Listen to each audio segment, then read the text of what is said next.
Financial freedom नाम तो सुना ही होगा, है ना? 9 से 5 की नौकरी से आज़ादी, अपनी शर्तों पर जिंदगी जीना।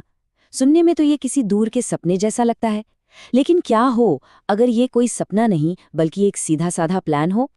आज हम उन 11 आसान लेकिन बेहद असरदार नियमों को समझेंगे जो इस सपने को हकीकत में बदल सकते हैं। अब जरा स्क्रीन पर इस नंबर को देखिए, 91%। ये सिर्फ एक आंकड़ा नहीं है, ये एक कहानी कहता है, एक बहुत ही आम कहानी। और ये कहानी है, सच कहूं तो अफसोस की। एक सर्वे के मुताबिक 91% भारतीयों को इस बात का पछतावा है कि वो फाइनेंशियल फ्रीडम के लिए उतनी बचत नहीं कर पाए। इसका मतलब सीधा सा है, ज्यादा टेंशन, ज्यादा सालों तक काम और आज़ादी के नाम पर कुछ नहीं। लेकिन अच्छी खबर ये है कि इस कहानी को बदला जा सकता है, और इसकी शुरुआत होती है सही जानकारी से। ठीक है, तो चलिए उस कहानी को बदलने का काम शुरू करते हैं। देखिए, फाइनेंशियल फ्रीडम कोई लॉटरी नहीं है, ये सही सोच और कुछ आसान नियमों को लगातार फॉलो करने का नतीजा है। सबसे पहले हमें 2 चीज़ों को देखने का नजरिया बदलना होगा। एक है समय और दूसरा है पैसा। ये 2 कॉन्सेप्ट्स ही पूरी फाइनेंशियल प्लानिंग की नींव है। अब ये वाला रूल सच में जादू जैसा है। इसे कहते हैं रूल ऑफ 72। ये एक तरह का फाइनेंशियल शॉर्टकट है, ये जानने के लिए कि आपका पैसा डबल होने में कितने साल लगेंगे। कोई मुश्किल कैलकुलेशन की जरूरत नहीं, बस 72 को अपने सालाना रिटर्न रेट से डिवाइड कर दीजिए। सोचिए आपको 8% का रिटर्न मिल रहा है, ठीक है? तो 72 डिवाइडेड बाय 8 कितना हुआ? 9। बस 9 साल में आपका पैसा डबल। कमाल है ना? और ये स्लाइड बहुत अच्छे से दिखाती है कि पैसा बनाना गेम का सिर्फ आधा हिस्सा है। रूल ऑफ 72 आपका अटैक है, ये बताता है कि पैसा कितनी तेजी से बढ़ेगा। लेकिन रूल ऑफ 70 आपका डिफेंस है, ये आपको एक छिपे हुए दुश्मन से बचाता है, यानी महंगाई। अगर महंगाई दर 7% है तो 70 को 7 से डिवाइड करने पर 10 आता है। इसका मतलब ये है कि हर 10 साल में आपके पैसे की खरीदने की ताकत आधी हो जाएगी। जीतने के लिए अटैक और डिफेंस दोनों मजबूत रखने होंगे। तो ठीक है, अटैक और डिफेंस की बात हो गई। अब बनाते हैं अपना फाइनेंशियल किला। और किसी भी किले की तरह शुरुआत हमेशा मजबूत दीवारों से होती है, यानी डिफेंस से।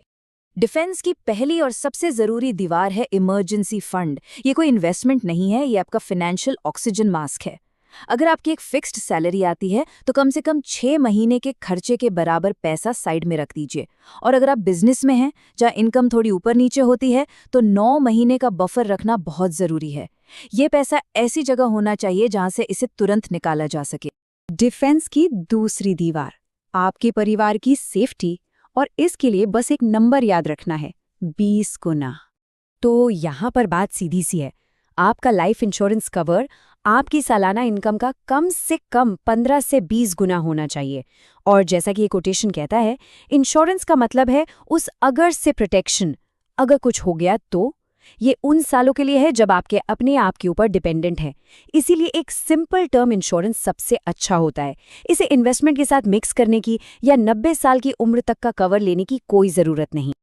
ओके, तो हमारा डिफेंस सेट है, किला एकदम मजबूत। अब बारी है अटैक की, मतलब ऑफेंस की, यानी जिंदगी के बड़े लक्ष्यों को हासिल करने की। रिटायरमेंट के लिए आपने शायद 25x रूल के बारे में सुना होगा कि भाई अपने सालाना खर्चे का 25 गुना जमा कर लो और रिटायर हो जाओ। पर इंडिया में जहां महंगाई एक सच्चाई है, ये थोड़ा रिस्की है। यहां हमें एक ज्यादा सेफ स्ट्रैटेजी चाहिए, 30 गुना का नियम। अपने सालाना खर्च को 30 से गुणा कीजिए, वही आपका रिटायरमेंट गोल है। अगर साल का खर्च 10 लाख है तो टारगेट 3 करोड़ होना चाहिए। ये आपको असल सुरक्षा देगा। अच्छा, अब आते हैं जिंदगी के 2 सबसे बड़े खर्चों पर, और सबसे बड़े ट्रैप्स पर भी, गाड़ी और घर। स्क्रीन पर दिए गए ये नंबर सिर्फ आंकड़े नहीं हैं, ये वो बाउंड्री हैं जो आपको फाइनेंशियल स्ट्रेस से बचाती हैं। गाड़ी के लिए लोन ज्यादा से ज्यादा 4 साल का, घर के लिए कम से कम 40% डाउन पेमेंट का टारगेट रखें। ये नियम आपको उतना ही खरीदने के लिए कहते हैं जितना आप संभाल सकते हैं, न कि जितना बैंक आपको लोन देने को तैयार है। और ये है सारे लोन्स का बाप, अल्टीमेट सेफ्टी चेक। आपकी सारी ईएमआईज मिलाकर आपकी महीने की इनकम के 40% से ज्यादा बिल्कुल नहीं होनी चाहिए। और अगर आप इसे 35% के अंदर रख सकें तो क्या ही कहने। ये वो रूल है जो आपको सिर्फ ईएमआई भरने के लिए जीने से बचाता है। तो ठीक है, हमारे पास डिफेंस है, ऑफेंस का प्लान है। लेकिन कोई भी जंग बड़े बड़े प्लान से नहीं, बल्कि रोज की छोटी छोटी आदतों से जीती जाती है। चलिए अब उन डेली हैबिट्स की बात करते हैं। लोग अक्सर 50-30-20 रूल की बात करते हैं, पर इंडिया के लिए ना 40-30-30 रूल ज्यादा प्रैक्टिकल है। अपनी इनकम का 40% जरूरतों पर खर्च करें, 30% अपनी चाहतों पर, लेकिन सबसे जरूरी हिस्सा बाकी का 30% सबसे पहले बिना सोचे बचत और निवेश में जाना चाहिए। यह आपके भविष्य के लिए आपकी पहली सैलरी है जो आप खुद को देते। जैसे जैसे हमारी उम्र बढ़ती है ना, हमारा रिस्क लेने का तरीका भी बदलना चाहिए। 100-IU का नियम इसमें बहुत मदद करता है। बस 100 में से अपनी उम्र घटा दीजिए। जो नंबर आता है, आपकी इन्वेस्टमेंट का उतना % आप इक्विटी जैसे हाई रिस्क हाई रिटर्न वाली जगह पर रख सकते हैं। जब आप 30 के हैं तो ये 70% हो सकता है, जब 60 के होंगे तो ये घटकर 40% रह जाएगा। ये आपके रिस्क को ऑटोमेटिकली मैनेज करता है। और आखिर में एक ऐसा रूल जो हमें हमारे ही दिमाग के शॉर्टकट से बचाता है, मतलब इम्पल्स शॉपिंग से। कोई चीज़ दिखी, बहुत पसंद आई, मन कर रहा है अभी खरीद लूं। खुद को ना मत बोलो, बस बोलो ठीक है 7 दिन बाद। उसे 7 दिन के कूलिंग ऑफ पीरियड में डाल दीजिए। आप हैरान हो जाएंगे कि 1 हफ्ते बाद 90% चीज़ें आपको फालतू लगने लगेंगी। तो ये थे वो नियम। कोई मुश्किल मैथ्स नहीं, कोई रॉकेट साइंस नहीं। फाइनेंशियल फ्रीडम कुछ चुनिंदा लोगों का सपना नहीं है। ये एक किला है जिसे आप बनाते हैं, एक खेल है जिसे आप सीखते हैं, और एक आदत है जिसे आप अपनाते हैं।